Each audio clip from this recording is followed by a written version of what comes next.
single moms out there where they don't have a village.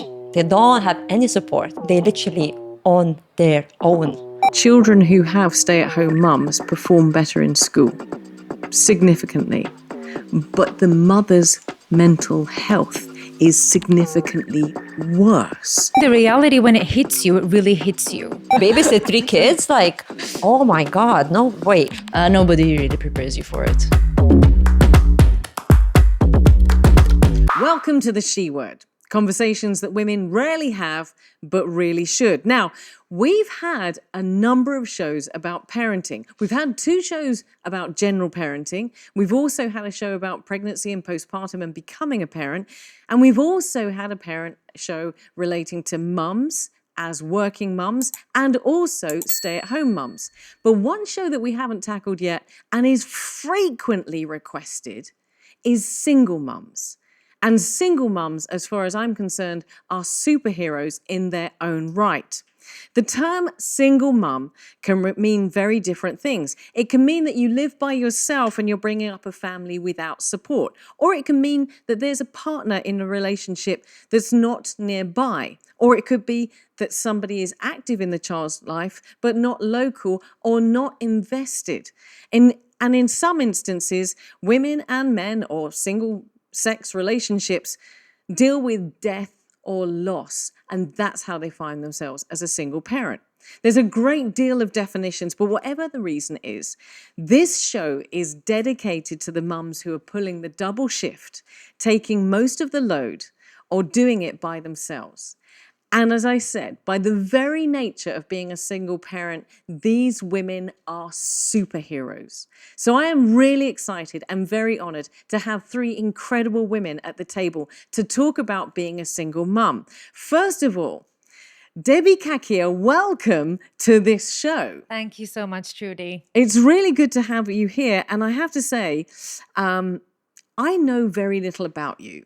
And I've chosen not to find out more about you. I may have stalked you a tiny bit online, but you messaged me when I said, who is going to come on this show? And your reply was pretty special because you said, I'm a single mum with a tough job and I'd be very happy to join the podcast. And I said, okay, I need to know more, but I'm not going to ask now because I want to find out about that during the course of this show. So first of all, before I ask you to tell me more about yourself, thank you so much for being here.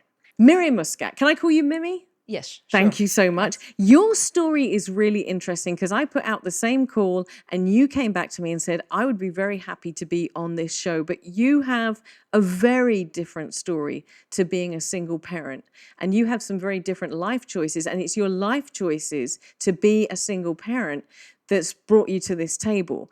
And I'm really excited about that.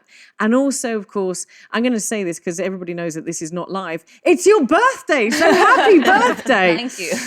Monica Schembri, thank you so much for coming back on this show. It's really good to have you here. You were in that epic show, Women, Separation and Divorce. And you have this profound story that related to that topic. But when we sat down to plan this show, I said, I have to have Monica back because apart from the fact that you are a cancer survivor, you are an incredibly positive woman. You are also the mother of 3. And when you told me your story on that show that's in season 4, go watch it because it's brilliant, I was blown away by the fact that in everything that you were going through, you were also a single mum. So I'm going to stick with you for a second, Monica, and say thank you for being here again. Thank you for having me again. It's Pleasure. an absolute honor. But Pleasure. can you tell, just to recap, tell me a little bit about your story and how it is that what you do, if you want to, who you are, where you're from, but also how is it you come to be on this show? Well, I'm Monica. I am Lithuanian originally. I'm here in Malta for last 10 years. And single mom of 3 minor kids, I would say, because 2 boys and a little girl. And how I am on the show, that obviously it relates to the last show I've been. I've been through separation recently, and the life happened that we do co-parenting, so probably I'm going to talk about this later on. Yep. But for now, yeah, I've been full-time stay mom, to be honest, for the last 5 years. And I recently went back to the professional world. So I am working mom, single working mom of three. Let's say And that. how old are your three kids? 7, 4, and 1. Mimi's like, whoa. And even I'm like, whoa. All right. I am new to understanding the whole parenting experience. I keep saying this over and over again, and I have profound respect for mums, let alone single mums. So huge respect for you. And we will talk about co-parenting, but the kids are with you most of the time, I presume. Yes, they live with me. So, Okay. yeah. Okay, exactly. So I'm going to come to you, Mimi. Your story is slightly different. So can you fill me in a little bit about yourself and your story and how, because you shared this with me on socials and said you'd be up for coming on the show, and I was like, good grief. Tell me a little bit about your story. Well, so my parenting journey started 1.5 years ago. So I have one daughter. And basically, I decided to become a parent myself. I decided to become a single mom after, let's say, 5 years of contemplation. I was in a relationship where one side wanted kids and the other side didn't want kids. And after, years of saying, okay, I'm happy in the relationship, I want to be in this relationship, it's fine. Maybe it's not in my cards, to be a mom. At one point, it was like, no. I was 41, and I decided it's now or never.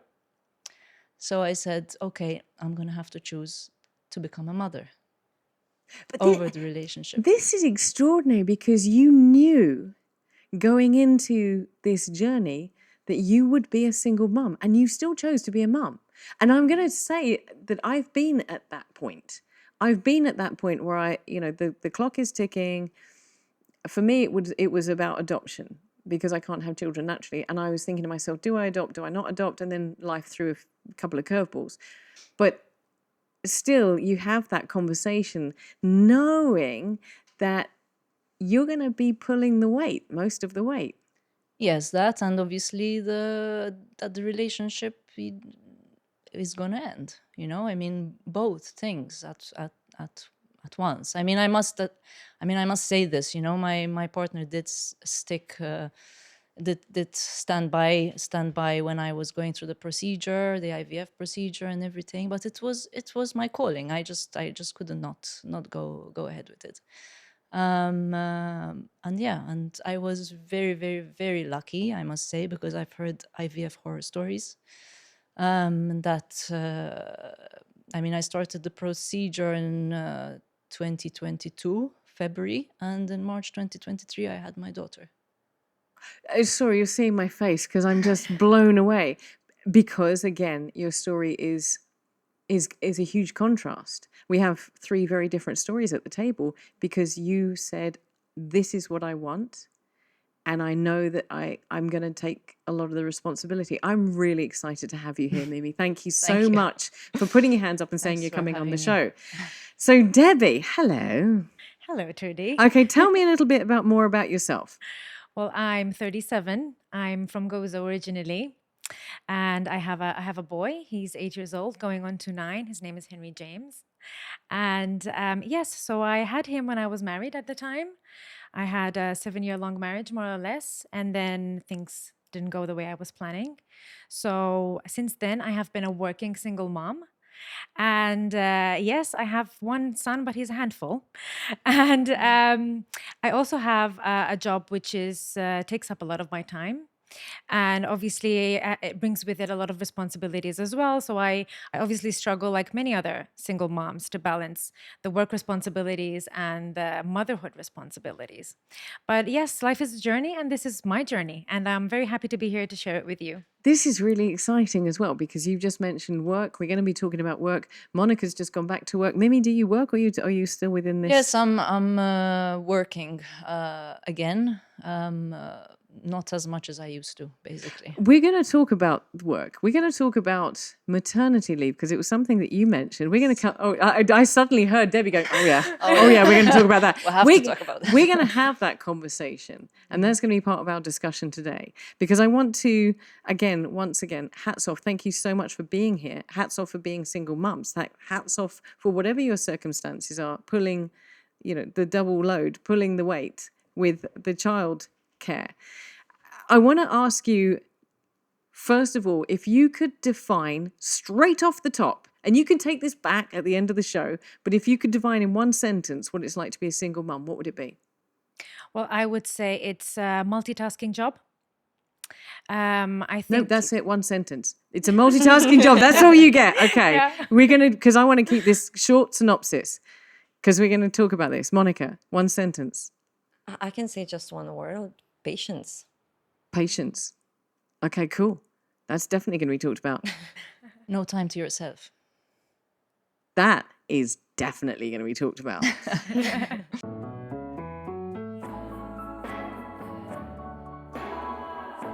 Take care and enjoy healthy skin. Browns, empowering wellness through a selection of dermo-cosmetic brands ideal for the whole family. Dercos, recommended by dermatologists. Anti-hair loss protocol. A concentration of aminexil in a scalp treatment to reduce hair loss by 29%. And in a stimulating shampoo to boost volume by 48%. A potent synergy for hair 3 times stronger. Anti-hair loss protocol. By Dercos, the dermatological scalp and hair expert.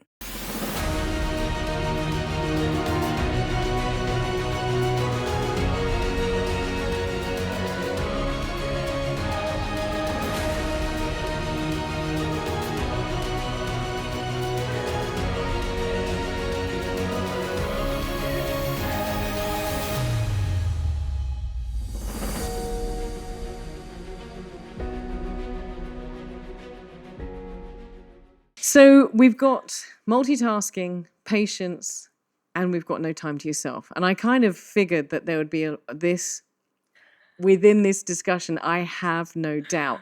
But I want to start asking about something else that I've come across many times. In fact, every time that we've had a show about parenting, every time in the most surprising circumstances, when I've brought this topic up and this one word, every mum has said yes. Oh my word, yes.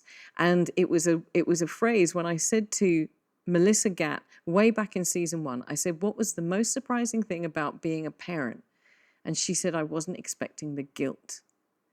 And when I was sitting down to write this show and to think about this show, I was thinking about the fact that they would be, that stay-at-home mums were talking about the guilt.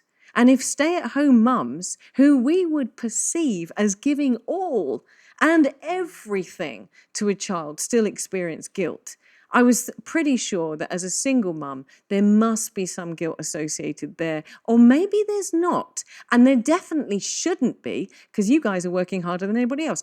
But is there guilt? Is there guilt associated with being a mum? I mean, the biggest guilt is when you have to leave them at nursery. It's for the first few months. To be honest, I'm quite happy that she's there because she's growing. But again, I mean, I chose to work much less, and I'm lucky that I can so far work much less. So I can't imagine. I mean, the guilt that other women experience that have to work a lot to support the family, you know? that was also my experience. I stayed at home after I had my son for about 1.5 years. And I was so happy. Now I'm a career person and I worked really hard for my career, but I was still super happy to stay at home with my son, even though the year itself was very difficult because I also had very serious health issues. But it was still the best year of my life. And I was happy to be there for him and happy to be there with him for all of his first. And it was really exciting. And then leaving him behind, sending him to daycare so that I could go transition back to work was really, really hard. I think the guilt was insane. Nobody really relates to that kind of attachment. We were always together full time. It was just me and him. My family lives in Gozo, so they were a bit far away as well. So it was like we had really had a great bond. And we developed this relationship, this really close relationship. And then he struggled also at childcare. So I was like, the guilt was even twice as hard because I was trying to find a balance between going back to a normal routine, what was a normal routine for me, but at the same time making sure that he was catered for and loved. And childcare was also difficult for him. It was very difficult for him to transition from being with me all the time, a full-time carer, his mom, to different carers. When you're at childcare, when you're at daycare, there's different carers and there's different kids, and the dynamic is much more chaotic and it's very different. And he struggled to integrate, and I was heartbroken every day. I think for a whole year until he kind of settled in. And yeah, so the guilt is real. Yeah. Well, I wanted to add to this that I think mom guilt is, we all have it, all the moms, single, not single. It's just probably the level of it. How can you control it? Like I do try to control it. A part of, I think so everyone experiences, all the moms, when the kids go to the childcare or school, like it's just that guilt we all pass it through. But there are different guilt. For example, in my case, I was stay mom for 5 years, and you would, as you mentioned, Rudy, like I could give all the time to them, and I still felt guilty. I felt guilty when I dropped them to school and I was free. I felt guilty having my own time. I said, oh my God, I'm having my own time, and I sent them to school. But I sent them to school because I knew they need to socialize, So guilt in that way. Guilt when our family unit broke up. I felt guilty that, it's like it was my fault. You put guilt on yourself that, I couldn't keep family unit for you guys, So guilt comes from every single different directions, I think so, when you're a mom, and it's about how you take it and start controlling it, because it's heavy. Sometimes it can get heavy. And I think us as women as well, I think we put so much pressure on ourselves. Yeah. I think when you're a mom, you want to give them your best. You feel this huge sense of responsibility, you're their primary carer. So obviously it comes natural to you to want to give them the best. And when you feel like what you had in mind is not really materializing, I think that's I can also relate to that you've had this idea and this image in your head, and it was all working well, and then all of a sudden that they find themselves outside of a, let's say, conventional family unit. And yes, I can relate to that guilt as well, because you want to give them the best, and at the same time you want to make sure that they're in a happy environment, that they're in a safe environment. Can I ask an impertinent question? Because you ladies both found yourself as single mums. You chose, Mimi, to be a single mum, and hats off to you, because you knew that you would be taking most of the load. Was there any point where you said, actually, you know what, I'm not sure that this is what I should be doing because it's not a conventional way of bringing up a child? Or did you just say, sod it, I'm going to do it because I know I can? Yeah, I mean, it's very easy to dream it and to go for it because you don't really know what's going to hit you. Nobody really prepares you for it. My image was that, I mean, I've been a career person for the past 15, 20 years. And my image was like, this kid is going to see me as being, an accomplished woman. I'm going to show her that women can do it. And I'm going to be, working hard to provide for this kid and, be successful in my career, etc., etc. So she'll have a kind of a role model. I didn't know I was going to have a daughter, but I mean, even better, if that it was a daughter, a girl. But it's not really that easy. I mean, I was so driven. I was love so this. driven when I was pregnant. I was like, doing my best work, and and I'm like, I'm just gonna keep going. I'm gonna give birth. I'm gonna take care of this kid. I'll be back at the office in a week. Maternity leave. After all, is 3 months. In 3 months I'll be back. But oh my god, what an illusion! I love that. We're going to talk about maternity leave next, but I do want to just take a moment to say, for a non-mum, and I feel like I need to keep saying this, for a non-mum, I still wonder at any woman who can create another life inside of her body with all of the complications that happens to. I wonder at it. I have so much respect for it. And just listening to your stories and having heard your story before as well, Monica, is... I can't tell you how much respect I have for you women. Not only have you been able to and have created a life and lives, you also have done it without all of the support that one would normally expect. And you're holding down careers, or half a career, whatever. You're holding down careers at the same time. And this is interesting because you've just gone back to work. You went back to work after a 5-year break. How many years? Yeah, 5 years. 5 years. Yeah. So I want to address that as well, because when we spoke, you and Debbie's already gone, oh my word.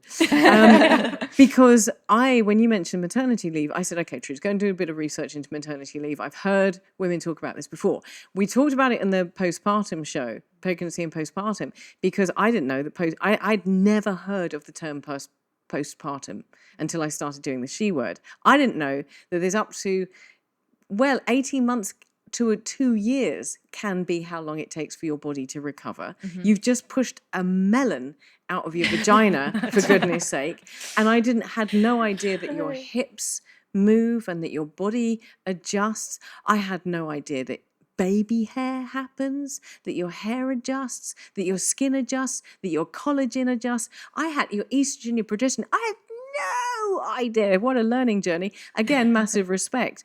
But all of that happens, and then 3 months after maternity leave, you are expected to go back to work, let alone baby brain. So these are all terms that I've learned. Maternity leave benefit is a maximum of 4 weeks from the government. The entitlement is 4 weeks from the government, is what I've read. And pregnancy from employers is an uninterrupted period of 18 up to 18 weeks. The first 14 weeks are paid by the employer, but then if it goes above that, it's not paid. Mm-hmm. I mean, what? So, what? Now, I'm assuming at the time you were still in your marriage? I was. Not? You were? I was. So three of you have very different circumstances, because you went back to work after 5 years, Monica, and you obviously, Mimi, how did you work that? Let's start with you, because you knew you were going to be a single mum. You knew that you were getting into this, but you just said you're a career woman. How did that work? Literally, again, it's this illusion you have, because I said, okay, I'm going to try to keep up with some things while I'm on maternity leave, right? But it's not possible. It is not possible, because I was breastfeeding, and that takes up all your time and all your energy. And this baby didn't sleep during the day, so I was the baby sleeps, and then I'll do some emails. I'm hearing Debbie laughing over here, and I can see Monica smiling. Doesn't sleep, So, and then you have the wake ups in the night. It's still going on, to be honest. She's 18 months. I'm still waking up 2-3 times a night. So that's not possible. And then after 3 months, they tell you breastfeed for 1 year. How the hell are you going to go back? Actually, can I ask? I never thought about this. How the hell do you do that? No, because then there's formula, there's, so people go to formula. I did actually formula, but I didn't want to do fully formula. So that's like a But whole sitting, different exactly, story. because sitting at this table, I've heard a lot of women say they had terrible guilt for using formula. Yes, because it's it's, horrible. breast is best and all this sort of thing.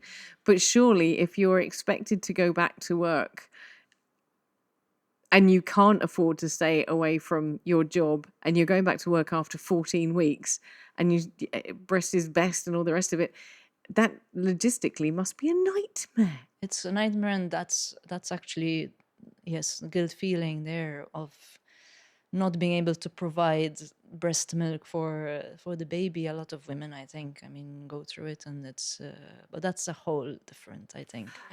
How long was it before you went Sorry. back to work, if you don't mind me asking? I stayed at home for about a year and a half, and I also struggled with the idea of when to go back. I didn't know. I think obviously when you're pregnant, you really have no idea what's going to hit you. You don't know how the baby will be, how your body will respond, how traumatic labor will be. Mine was very traumatic. In the end, both me and my son were going to die, but we both made it, so we were lucky. So yes, and the recovery was very long and also excruciatingly painful. So I think it's also something nobody really speaks about that much. I remember my journey was so traumatic. I was literally calling all of my girlfriends and I was like, listen, this is like really bad. This is what happened to me. Like, this is not, it's not as, okay, you go to hospital, come out, and you're always walking around in your prams and pretty clothes and shopping all day. And it's not it. You're not sleeping for days on end, for months on end. Obviously, the level of frustration and anxiety, and obviously you can imagine. So yeah, I think the reality when it hits you, it really hits you.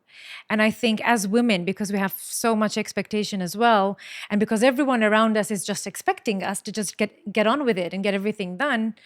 I think we also struggle with that. And going back to, how long to stay at home, I struggled with the idea. To me, I stayed home for a year and a half, and I cried myself to sleep for days when I went back to work because I felt guilty for then, for that.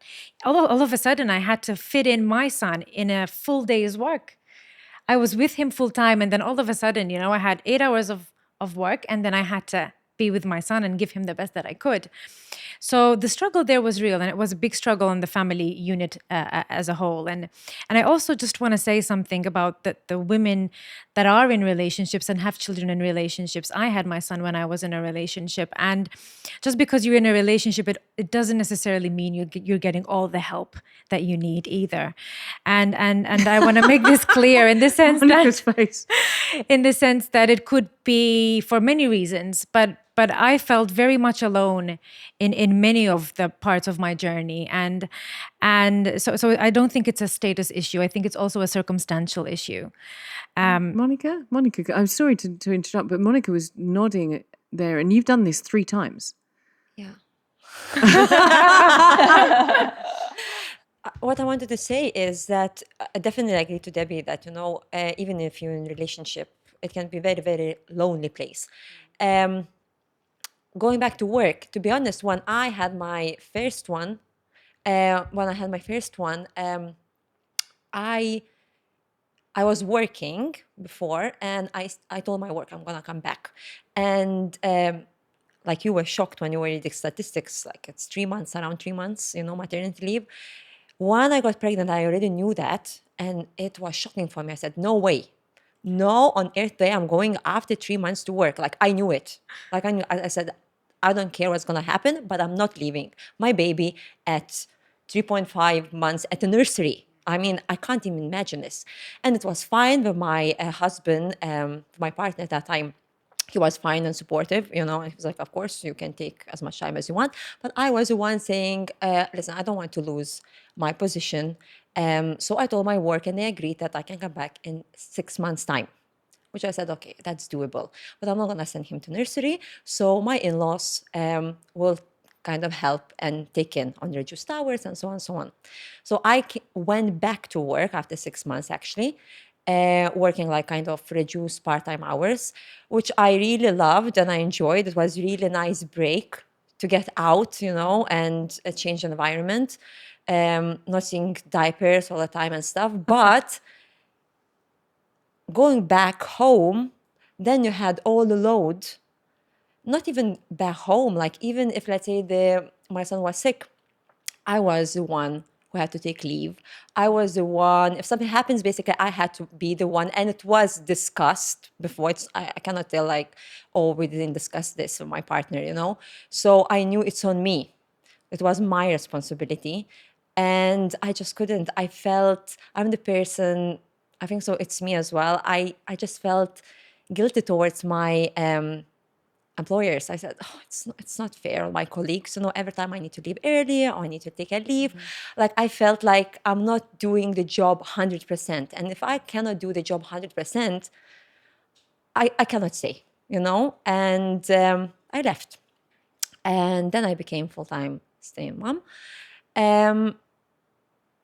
And from there, I mean, even I had to, like, all the time to give to my son.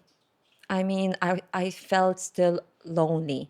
And the pressure of, now when I look back, I think so, I definitely had a postpartum depression. When I look back now, it might be a mild one, but only now, it took me, what, at least 5 years to realize it, you know? I was so obsessed, you know? Like, first of all, I'm not a career woman, I can tell you, like, you know? Like, I am not, you know? Fair play to you, you know? Your goal in life, you know, to achieve maybe BCO of something, but I always knew I want to be a mother. Like, I know I'm born to be a mother.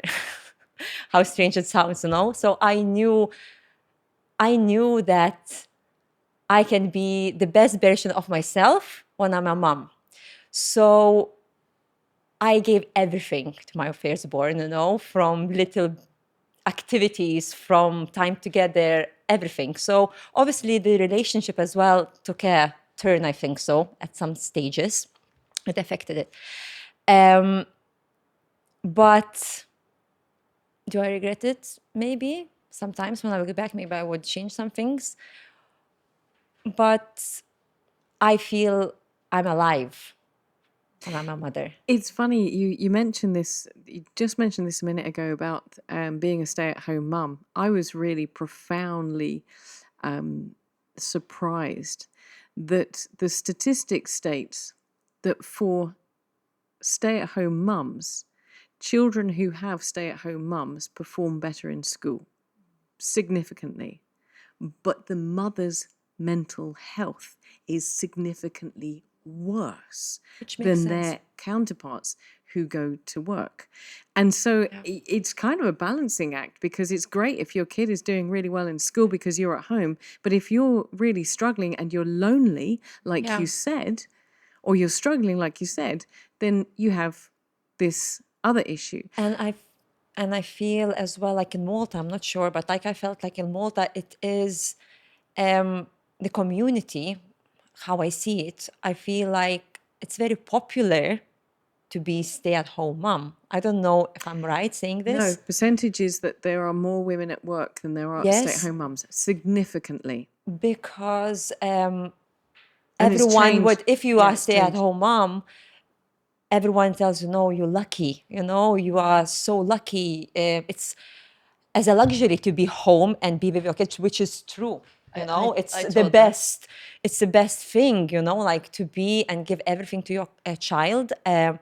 But as you said, I agree on this. Your mental health is going downhill. Yeah. Like you're giving everything to the child, but...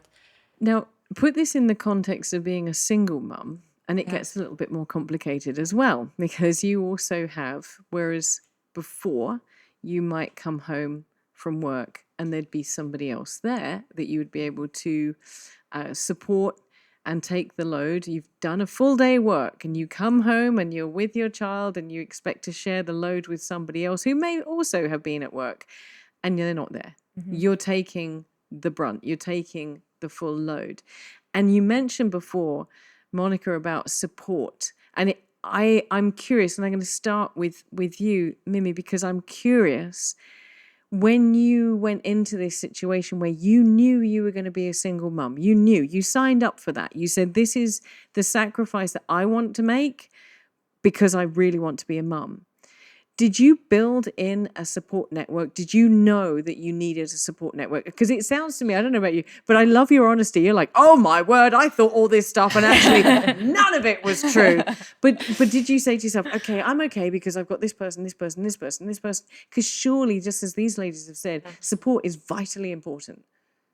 I didn't really think it through, but Sorry, Monica's face is like, oh.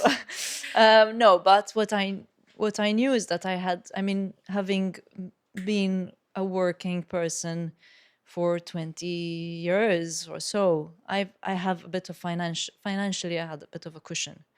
So I said, I would be able to possibly afford help. So that was my kind of plan. And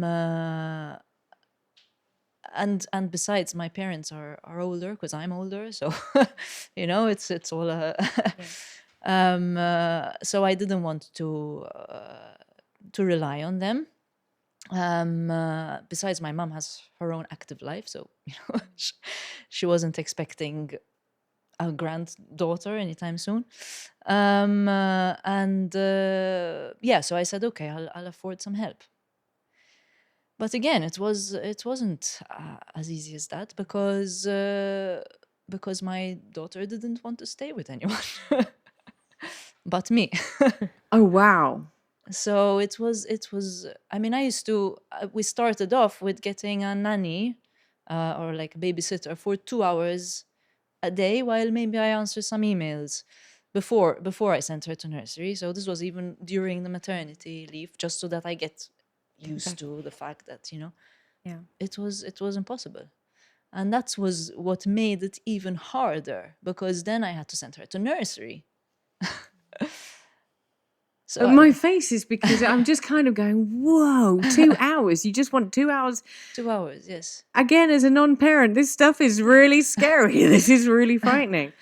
Good heavens. So, but also when you were saying that, I was thinking to myself, wow, you made a financial choice. That again, it wasn't just you were making a choice that you wanted to have a family. You that was going to be a financial sacrifice. Whereas most women, I'm going to say our age, I know you're younger, but our age would be thinking about, settling down with a house and then adding to the house, maybe adding a pool, and thinking about retirement. You're thinking about taking that investment and putting it in to something that you've always wanted. And hats off to you, because you signed up for it full, right in there. I'm going all the way, even though it didn't quite work out the way I thought. But can I ask you, ladies, you found it, both of you, you found yourself at one point, you found yourself without your partner, without your husband. Whatever, we're not talking about that, those circumstances. We're talking about being a single mum. How did support work for you? How important was support? How important is support? You're still in these situations. Yeah.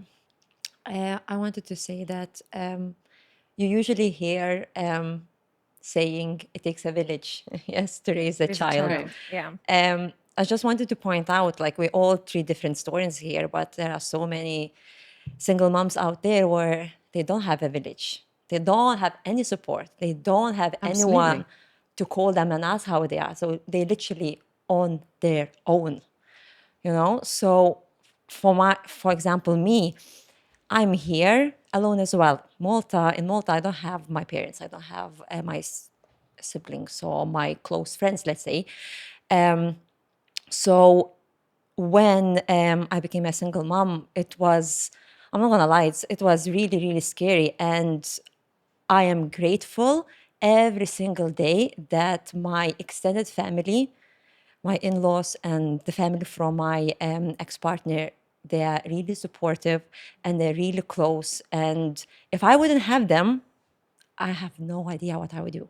Like, I'd literally be lost, So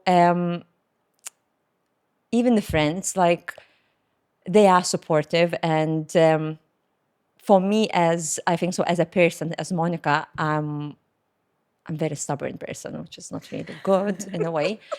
And for me to accept help, even when I was in a relationship, like, it was very hard for me to accept help. Like, no, I can do it. Especially when I was full-time stay-at-home mom. Like, why would I need help? I can do this. I was so driven-minded and stubborn that like, no, I don't need it. When I really need it, I will ask you, but I would do everything around my power not to ask and do it myself. Now, when I became in a situation where actually I don't have a choice, I need to accept help. I still find it till now hard. I still find it surprisingly, but I learned, and each time I do accept help, I'm like, Monica, you have to, like, you don't have a choice. Like, you have to appreciate and be grateful and just take it. So the support, like, I mean, I don't know. I really don't know how people do it when they don't have anyone around.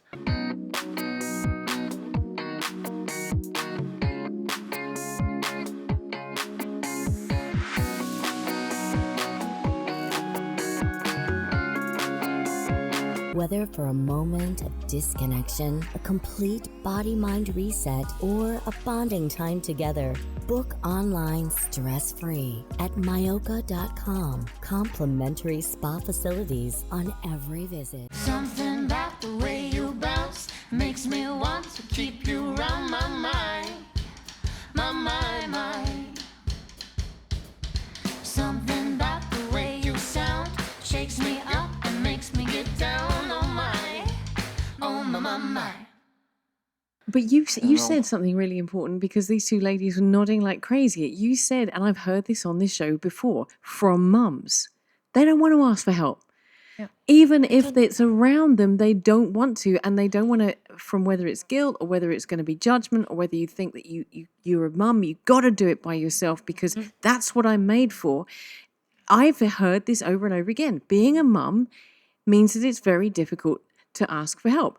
Listen, being a woman means it's very difficult to ask for. Am I not wrong? I mean, I find it really hard to ask for help. You know what I mean, this is something I told my parents at one point. So I finally, a few months ago, I managed to get some help over the weekend. So basically, in the weekend, I get someone to help me with the kid. And even if we go out together, there's an extra pair of hands helping me with the kids. I don't know, if I meet someone for a coffee, at least this pair of hands is helping me to have a decent conversation with a friend of mine, while the kids running around, and it's the guilt again.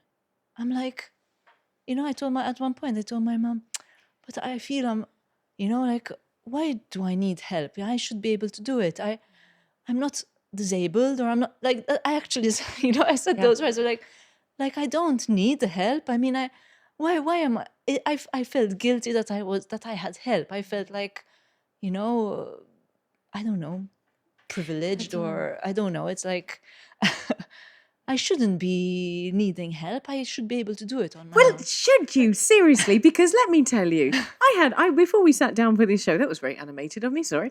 But before we sat down for the show, I told you, we sat down, we were having makeup done, and I was talking to you, and I was telling you that I met up with a friend of mine. She's got a 2-year-old.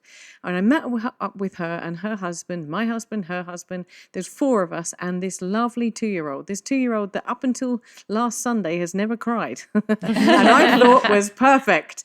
And he's now 2. And we went to the beach. We went to a beach restaurant, and we had, and literally, and she didn't want to put a tablet in front of him. She wanted to engage with him, and as did the husband, and they took turns in looking after him. But my gosh, I mean, wow. It was a morning, it was a brunch. He was awake. It was really hard work. And I was trying to have a conversation with her, and the only opportunity we got to have a conversation was when she put him in the car with the AC on, and he fell asleep. We sat in the car with him, just so before anybody judges. But I couldn't believe it.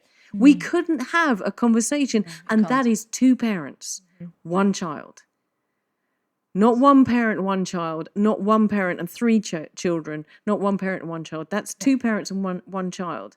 And there's 4 adults sitting around that table, and we struggled with a 1-2-year-old. So again, a huge amount of respect. And I hear you saying about this guilt, and I'm sitting there going, no, us non-parents are just like, what the heck? Seriously. Yeah, and I think as moms, as single moms, we are much more limited in the choices that we can make. So, for example, if you maybe you were financially stable, but probably I take from my own personal experience. Yes, I could afford then to move out of my relationship, and I did that, and I am a single mom. But at the same time, I cannot afford not to work. I'm still relatively young, so it's not a question also of having this variety of choices that you can make and then pick and choose whichever is working for you. I think single moms are much more limited. When you don't have a lot of support, you're also limited as to the type of support you're going to get. And let's not forget that even just organizing the help in itself can also be a struggle. Finding someone that you trust, someone that has the credentials, someone that is available every time that you need them to be there. So it's not as easy as one would expect. It's not the same as, for example, our previous generations, where they had the grandmothers or the older aunts or sisters or brothers that would be single or young or older and would have the time and patience to stay with the younger kids. Now you kind of have to outsource that most of the time. And when you're outsourcing, it's always a big question mark. Are they safe? Is everything okay? Can they make it? Will I arrive back on time?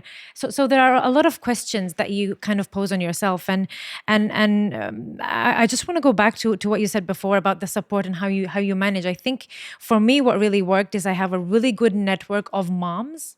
So we have a mommy's chat, and we're always discussing stuff about our kids. And shout out to all my mommy's friends that will watch this. And that really helped me go through the challenges that I faced with my son when he was getting older. And I'm also lucky that his father is involved, and his father's parents have been wonderful to my son. So they really pitch in, and they really do take care of him well. But still, it is a struggle when you're on your own, when you're by yourself. When I'm with him at home by myself, sometimes when I'm sick, for example, I think to myself, okay, what if something happens to me and he's by himself at the house, or I need to see a doctor? Where do I leave him? Or when something is short notice or an emergency, or I need to rush back to work because I have something that I have to do which wasn't expected. It's not as easy as just saying, okay, let me just, the partner is there or the father is there. I'm going out for 5 minutes or half an hour or just to get things done and rush back. That kind of flexibility is not there. Let alone me time. Let alone Because me time. none of you have mentioned me time. None of you have mentioned. I'm listening to you talking about this list. What about the doctor? What about this? What about this? What about this? And I'm thinking to myself, where does the me time come into this? And it's a question. How do you, as a single mum, even with this support network, if you have it, whether it's help that you've been able to afford, or whether it's family, or whether you finally ask, how do you manage to prioritize you time, self-care? Self-care, again, is another phrase that I've only just learned since the C word. But we all need to take some time for ourselves. And I'm hearing you talking about, what about the doctor? What about if I need to do this? What about if I need to do that? As a single mum, I'm going to ask you, Monica, as a single mum of 3, will you negotiate yourself me time, some time for you? Well, let me tell you this way. I don't have so much free time, me time, as I would like, but I make it work. I make it work in a way because as we are doing co-parenting, even 80% of the time, it's on me, and obviously the kids stay with me. But when the time comes when they have their dad, which is, for example, we alternate weekends. We take full weekends because I know there is a lot of co-parenting going with, just 24 hours or so on, which really works for us, the full weekend. So that means every 2 weeks, I have a full weekend for myself, which means from Friday afternoon till Sunday afternoon. I try to do things I love. I try then to meet my friends or to the beach, let's say, or sometimes it takes just whole day getting my hair done, let's say, putting everything, all the me time, self-care appointments in that one day, Saturday, like I need to get my nails done, I need to go, I don't know, waxing. And so all day from the morning till the evening basically has to be, I know it, so I planned ahead. However, in those 2 weeks until I reach the weekend, my free time is after bedtime. And I can tell you that I never done it before. I remember when I was still in a relationship, in a marriage, basically I used to put kids to bed, let's say around 8 o'clock. I used to be so tired, I used just to go to bed myself, where now, funnily enough, when I'm alone, and I have all the time, I said, I don't have to be guilty to go out to bed now. I can go in bed. I don't have to wait for anyone to come back. I don't, because I know there's 2 hours is for me. And I'm very, very, very strict on it. Like if you ask my kids, summertime, a lot of mommies will be like, oh yeah, it's summertime, we can stay a bit more late. No, not in my house. Like Your face is like, away, no, away. no, like 7:30, my kids would be like, mommy, but it's still bright outside. Close the blinds. No, it's not. Curtains out. No, it's not. It's 7 o'clock, 7:30. If you want to stay up, you still stay in your room. That's the rule. You stay still in the room. You can read a book, whatever. But you're not out from your room. By 8 o'clock, I need you to sleep, which actually helps in a way. I'm sorry to sound so harsh, but it helps in a way because I'm vouched for routine. Like I need a routine. I mean, even for a single mom, I need a routine, it helps in a way because now when school is coming, they're already trained. I don't have those like, oh, it's hard to go back to routine. No, we've been to routine from the June. I'm not telling you, like there are few days, evenings, let's say when, we go back to bed at 9, but no later at 9. So my self-time, my free time is when they go to bed, and then let's say from 8 till 10, I do my stuff. If I have to have a glass of wine or watch Netflix or read a book, or scroll on the phone, that's my free time. Yeah, I can really relate to what Monica's saying. And I think this is a really big silver lining for single moms or moms that co-parent, in the sense that when the kids are not with you, then you can manage to have some time for yourself. And I think the big difference that I see as well from when I was before in a relationship to after was that now there is more segregation. So there's time when I'm with my son and time when I'm not with my son.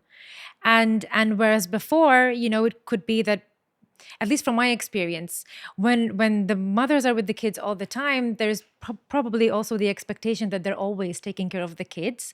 Whereas now when they're not with you, they're not with you. So you can kind of plan ahead and manage that. So I think I think it is a silver lining that when I compare to perhaps other moms that are also in couples and they have their own families, they don't manage to segregate that much between family time and time with the kids and self-care and self-time. But obviously, when it's school time and the kids are mostly with us, it's much more difficult to manage. The days are shorter, the complexities are larger with school extracurricular activities and work commitments, etc. But I do feel that sometimes it's also a question of having the energy and the initiative. So I would encourage all single moms out there to find time for their self-care. But I love that you picked out a silver lining and said actually there is a benefit that mums who are with the parent of their children or a partner might not have that break, that silver lining that you do. Which leads me to you, Mimi, because you signed up for taking the whole load. There is no co-parenting. No, I mean, I do have support from the ex, even though she's not a parent. But no, I haven't really figured out time for myself yet, although I'm working on it. There are a few issues because she still wants me to put her to sleep. If she wakes up, I have to go back. I have to put her to sleep. So so let me tell you what I managed to do so far. So last week I managed to go out for 1.5 hours after she slept. I got the help. And I was lucky enough that, I mean, she did wake up and she managed to put her to sleep. So that's the silver lining. But it does get better. Yeah. So she's still very young. So I want to encourage you that it does get, the older they get, the better it becomes, because then they settle into their routine and then you can manage to plan ahead much more. And then on the weekends, because there is the help now, I have to plan around her nap time because she'll want me. I mean, she sleeps at the nursery, she sleeps without me, but when I'm there, she's like, or when she's at home in the home environment, she just wants me to sleep. I mean, I haven't done the cruel thing, yet, and just said, leave her with the nanny and just hope for the best and leave. I didn't do that yet. But even now, I mean, if it starts, because I used to run. So my plan is that once the weather gets cooler, I used to run very early in the morning, but I can't do that anymore. She wakes up really early.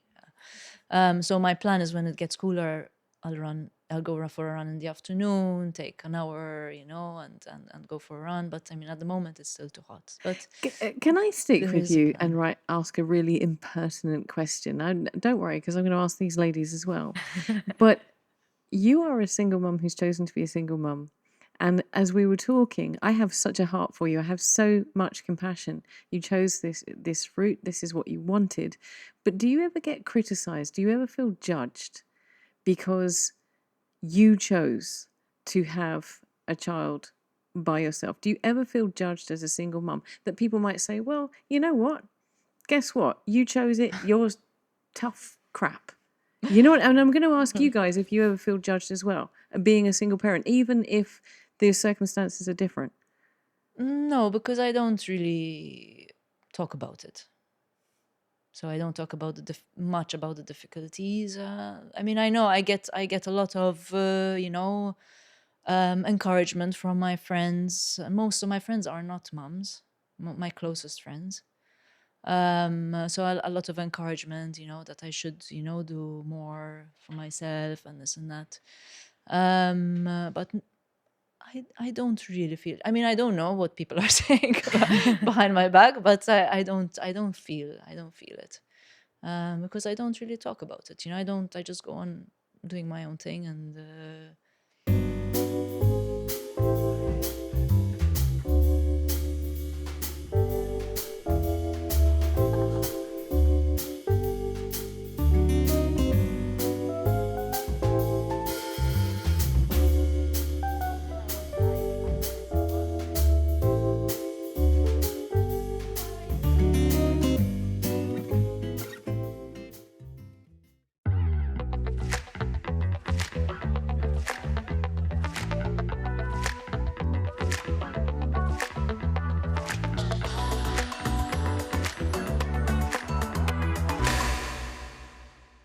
Natru offers a wide range of 100% plant-based drinks produced from the highest quality water from Monsieur Natural Park and the tastiest whole grain fruits and nuts. All our drinks hold a clean label as they're produced with minimum ingredients, avoiding additives and with no added sugars. Natru, eating better to create a better world. It's one of the things that one of the reasons we do this show is that because there's by not talking about it, there's probably some single mums that feel shamed or they feel judged or they feel that they're not seen. And we're having this conversation because for whatever reason, it's your choice in your instance to do what you're doing. And in you guys, in your instance, with all due respect, no one should be judging you. But do you feel judged?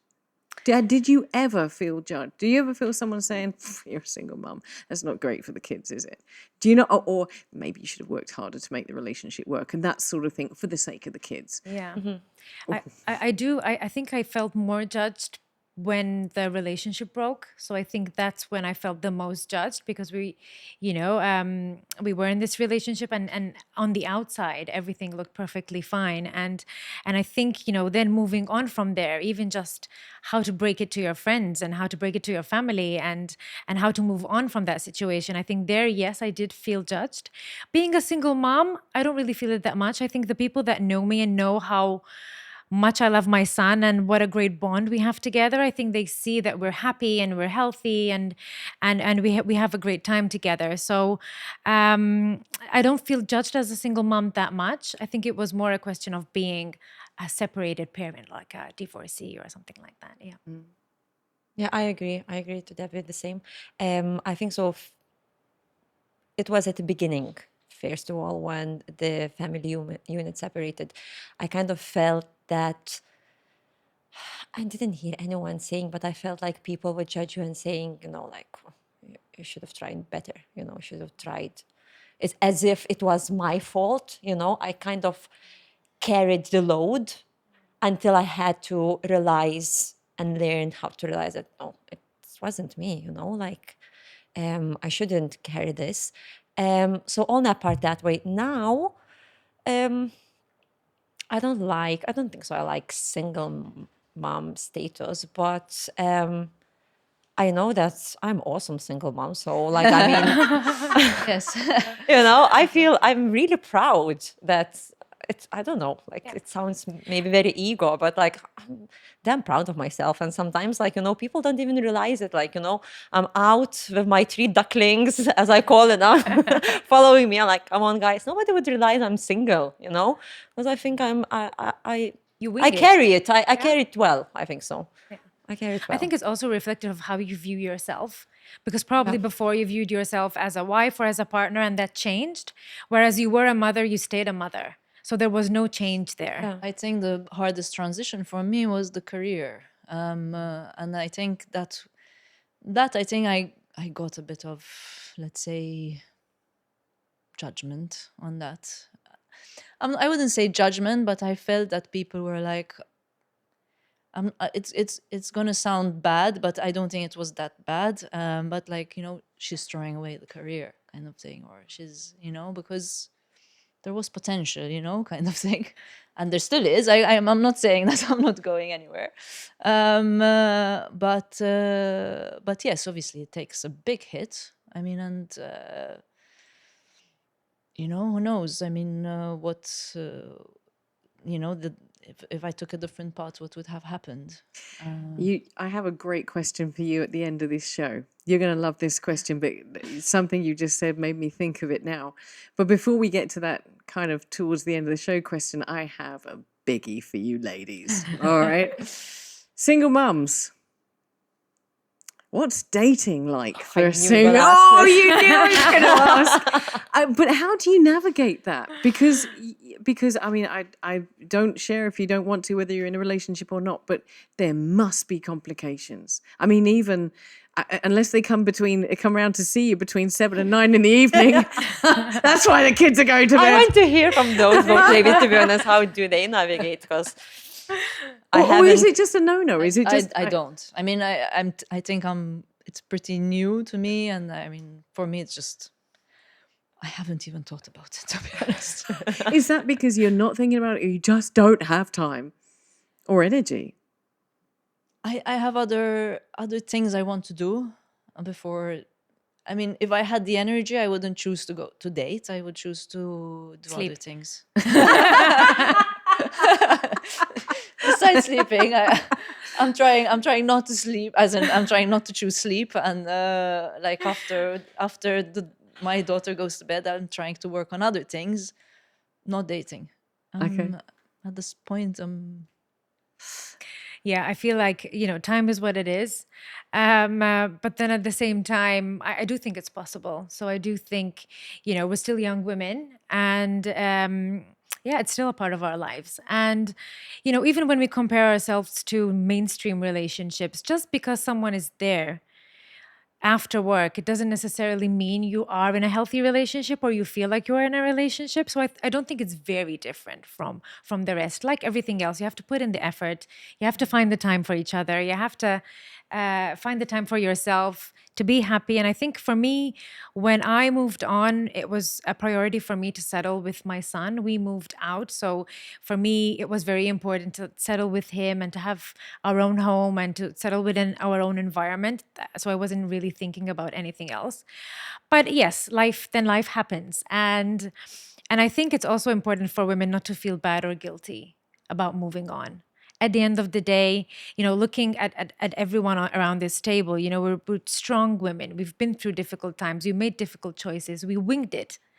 So why then limit yourself or stop yourself from being happy or seeking a relationship which would then make you happy? Absolutely. But then that begs me to ask the question, okay, you meet someone, you have other commitments. You're talking to someone who's never had children. So in actual fact, when I met my now husband, and he has a beautiful, amazing 22-year-old daughter, but 5 years ago she was 17 and she was needing a lift everywhere, and she was doing this and she was doing that. And I was like, hello, over here. You know what I'm saying? For me, I had to get used to the idea of dating someone who had, even though she was grown up, still had a large say in his life. And for me, as the other person, as the new relationship, I had to get my head around that, let alone what that must be for someone like yourself, because you have to negotiate that. You have to say, okay, with all due respect, you are not the most important thing in my life. Yeah, How does that go down? Yeah, I think more than finding the time, I think it's more a question of feeling comfortable letting someone else in your life and then your child's life. Yeah. I think that's the biggest decision and that's the biggest shift. And I don't think it's easy.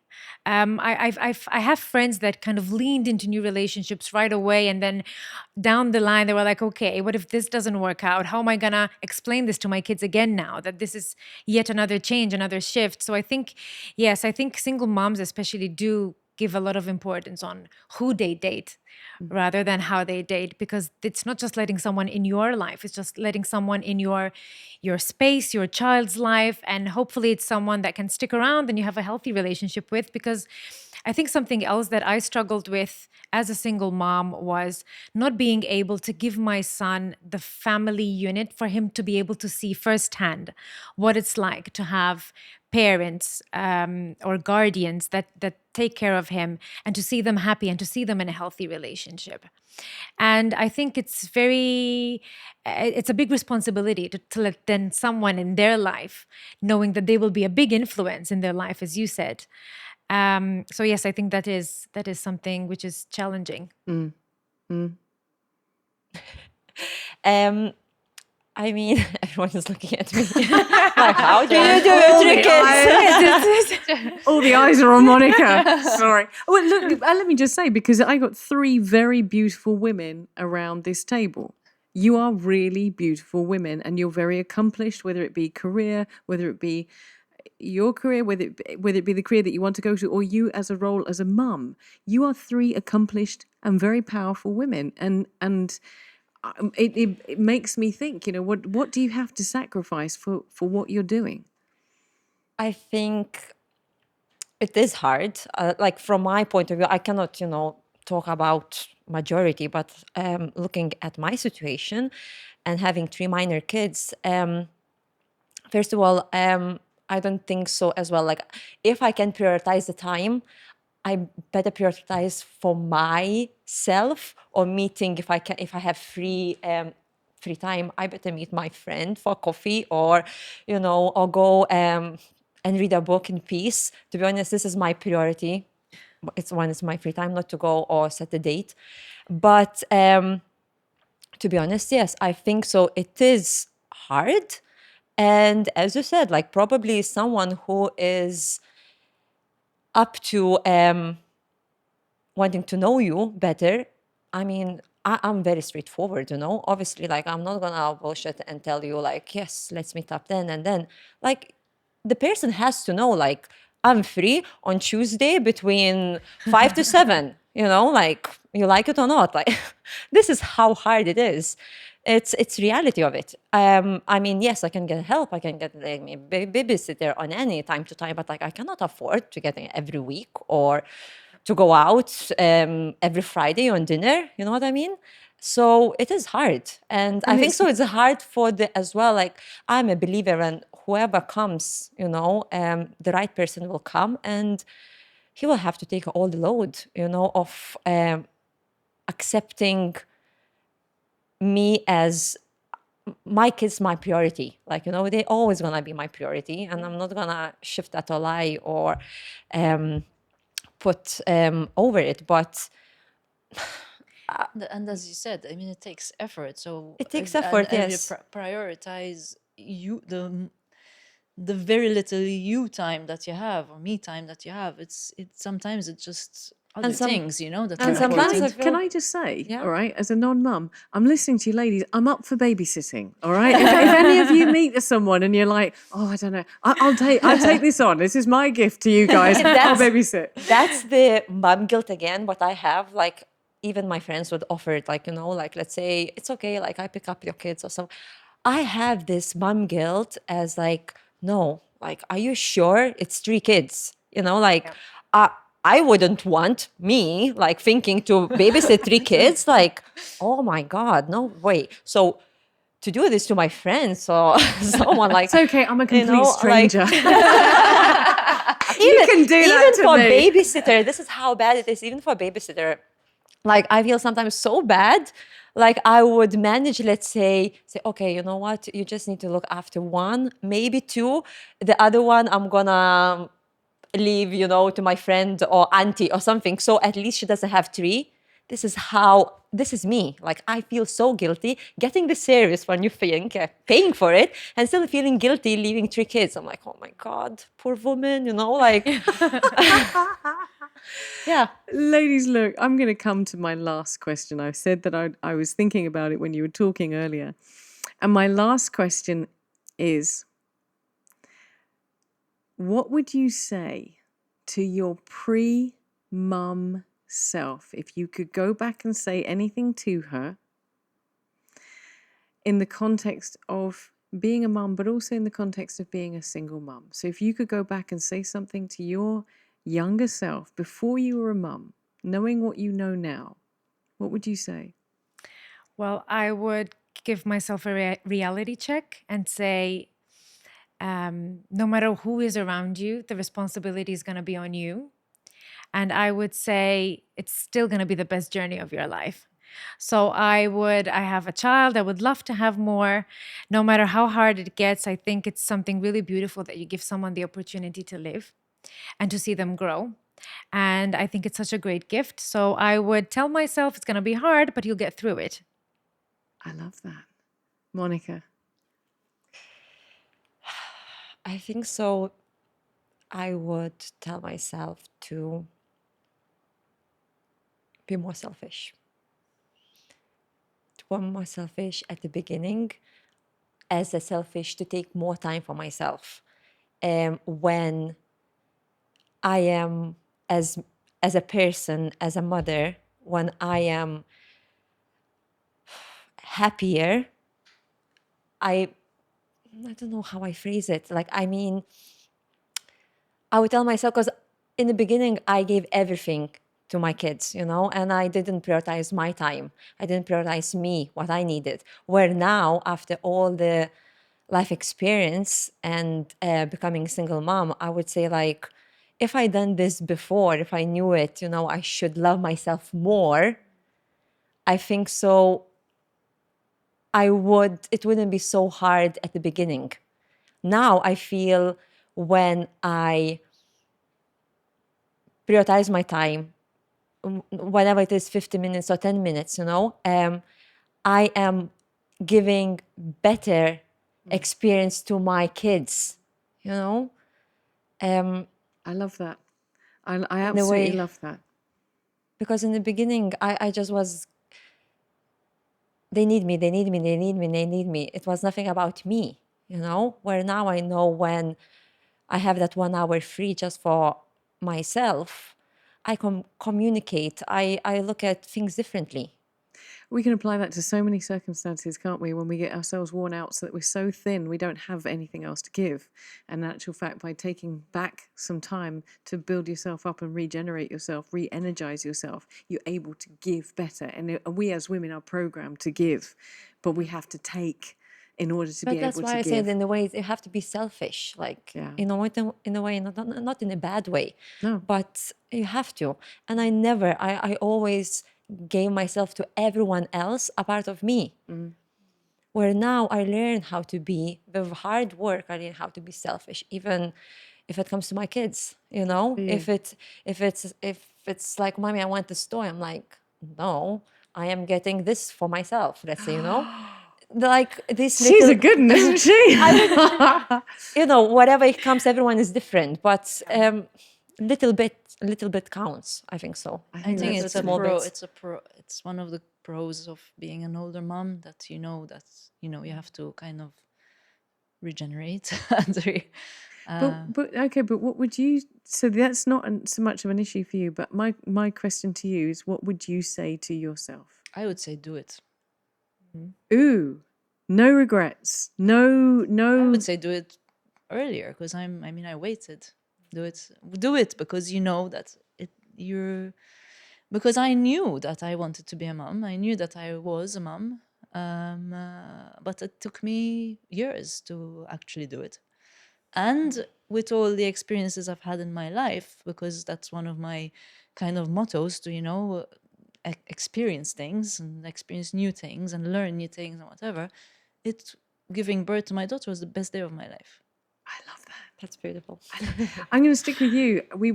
I asked you in one sentence to sum up what being a single mum is like. Is it the same sentence? I can't remember what yours was actually. We had multitasking, patience. It is basically a tough journey, but a very, very, very beautiful journey. See, I like that. I like that a little bit better. So would you say the same thing? Yeah, it's all worth it at the end. Yeah, it's hard work, but it's very rewarding. I'm going to say once again, ladies, thank you so, so much. I have so much respect for you. I can never reach that end of the table, but you know I'm going there. Cheers, ladies. Cheers. Thank you so, so much. And thank you for everything you do. And honestly, if you want babysitters, I'm not great, but I'm free. Cheers, ladies. We'll take you up on that. Yeah. Thank you so much. Well, that was a fantastic show.